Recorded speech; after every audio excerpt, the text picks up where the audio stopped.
Jo, unë befasohem me qeverinë e Kosovës, sepse veç orientimi investimeve të huja, që është vlera dikun 856.3 milion euro që kanë qarkulluar gjatë vitit 2024, 92% të tëne janë prej diasporës dhe kanë shku në patunshmëri. Vetëm që to, mjete financiare, ti konvertojmë në panele solare. Edhe është zgjidhet mrena vitit, ose maksimumi mrena 2 vitit zgjidhet problemi energjisë elektrike në Kosovë. Do thonë, e para, e dyta, gjithë ato depozite që i kemi ne në bankat komerciale, Qiprin, po përndaj dikon bi 6 miliard.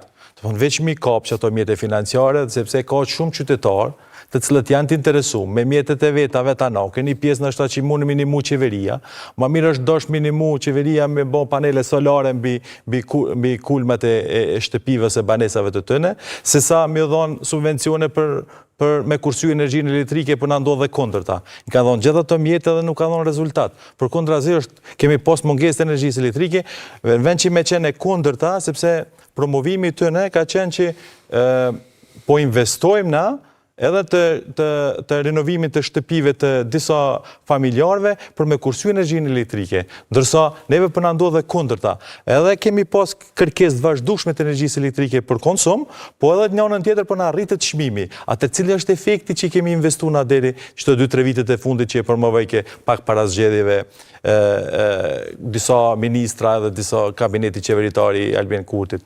Dhe dyta, e përmeni Zoti Kaçaniku, mësë nëse zgaboj, e përmeni punën e kredive.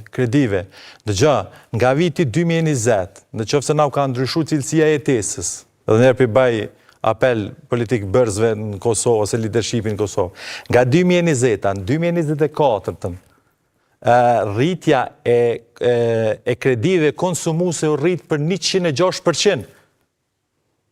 Qysh pas ka ndryshu cilësia e jetesës? Që të smuj me kuptu nëse njerën për kredi konsumuse, jo kredi investuse. Kredi konsumuse, 2020-2024 rrit për 106%. Cile është rezultati? Element tjetër bazik që ta sjeli.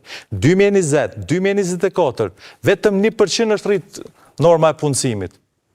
Vetëm 1% duke u bazu në raportet dhe databazës që e ka agencion ATK-ja. Administratat Tatimore e Kosovës. Vetëm 1%. Unë nuk e di çfarë ndryshimi cilësisë pas me pas në 4 vitet e fundit. Për bes po befasom me këto... Ja po lexuan të njëjta statistika, sepse me ngu qeverin... Nëse a ban veç luta, unë e kam statistika gjendjes prekës reale. Nuk kam gjërës faktike dhe abstrakte që i ka qeveria. E përmenëm punën në Agencioni Statistikat Kosovës. Aje përfshin shumë variabla. Në momentin që i përfshin shumë variabla, kur i përpjeston me statistik të thjesht, i zvoglohet norma inflacionit. Por në qoftë se i shkon me ponderuar, me mesatorën e ponderuar, të regon saksisht. Unë për të marrë shambull visht 3 produktet. Unë jam përgjegjës për qëto shifra që të cilat për japë. Visht 3 produktet për të marrë shambull. 3 produktet, që shambull, shiqeri është tuk arrit për 71%, 5 kg. Vaj tuk arrit për 61%. Po flasë prej vitit 2020-2024. Mjellit tuk arrit për 51%, që në mesatare i bjen 61.51%. 3 produktet elementare. Nuk e thash rasisht to. Dhe tash në qoftë se e morme për bazë raportet e UNDP-s 2020, problemi kryesor ka qenë problemi papunësisë dhe varfrisë. Sot problemi kryesor i qytetarëve të Kosovës është kosta e jetesës, që është e papërballueshme kosta e jetesës. Imagjino, tash në qoftë se shkojmë e kanë pezullu për një vetë këtë punën e tatimit në pronë. Tatimi në pronë të komu të rritë edhe përsëri kostën e jetesës. Dhe tash, ideja është që politikë bërësit janë për me najbo politika shumë atë favorshme, mi po analizat statistikore dhe me eliminu problemet kryesore, edhe me naj lecu jetën tonë, po jo me naj vështësu jetën tonë. Qëtu është thelbi problemit. Nëse ka raportet të statistikave edhe shëqa, është e logjikshme në balkonin perëndimor, kur kemi autokrat, politik bërës autokrat dhe ndërhyn në agjencionet e statistikave të Kosovës. Shembull konkret, Shqipërinë, që 15 vjet e ke pas me normë papunësisë, u sill 13.5, 15.5. Na e dim sa papunësia ka qenë në Shqipëri para 15 viteve. E ki rastin e Kosovës. Në 2023, nëse zgaboj, ka qenë 25%. 2024 ra 10%. Ku shkun që ta 15% që? Ku janë punësu? Që tash nëse e konvertojmë të se ata du të më regjistru dikon, apo? Që ata du të më regjistru. Administratat atimore e Kosovës i regjistran. Tash nëse e merë në mesatare nga 2020, 2024, norma e punësimit është bo vetëm 1%.